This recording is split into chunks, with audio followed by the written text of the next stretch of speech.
बिस्मिल्लाहिर्रहमानिर्रहीम। अस्सलामुअलैकुम। Health tips by al-hakeem में आपको वेलकम कहते हैं। व्यूवर्स, मैं उम्मीद करता हूँ कि आप सब लोग खैर खैरियत से होंगे और अल्लाह के करम से मैं भी बिल्कुल ठीक हूँ।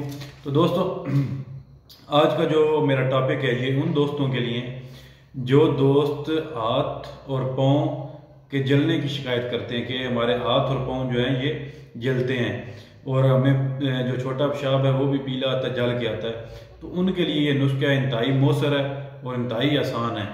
आप लोग इसको घर में बनाकर इस्तेमाल कर सकते हैं और इससे फ़ायदा हासिल कर सकते हैं। तो दोस्तों, नुस्खा जो है उसकी तरफ चलते हैं। दोस्तों, आपने सबसे पहले ले लेना है तुख्म बलंगा, यानी जिसको आम ज़ुबान में तुख्म बलंगा भी कहते हैं, तुख्म बलंगा। वो आपने ले लेना है 50 ग्राम, गोंद कतीरा 50 ग्राम, इसबा गोल का छिलका 50 ग्राम। ये तीनों चीज़ें आपने 50-50 ग्राम लेके आपने एक मिट्टी का बर्तन लेना, यानी मिट्टी की कोई भी जग हो, हंडिया हो, यानी मिट्टी का बर्तन हो। मिट्टी के बर्तन में ये तीनों चीज़ें आपने डाल के इसमें 1 गिलास डाल देना है पानी।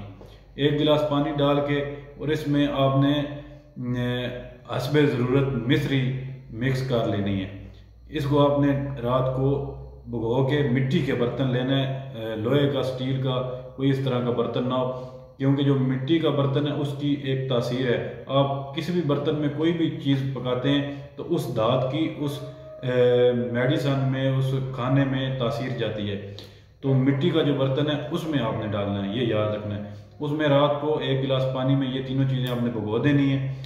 सुबह उठ के आपने ये नहार मुँह 7 दिन खाना है। 7 दिन खाएं, उसके बाद हाथ पाँव का जलना बंद, छोटे पेशाब की जलन ख़त्म और आपको ये तंदुरुस्त कर देगा।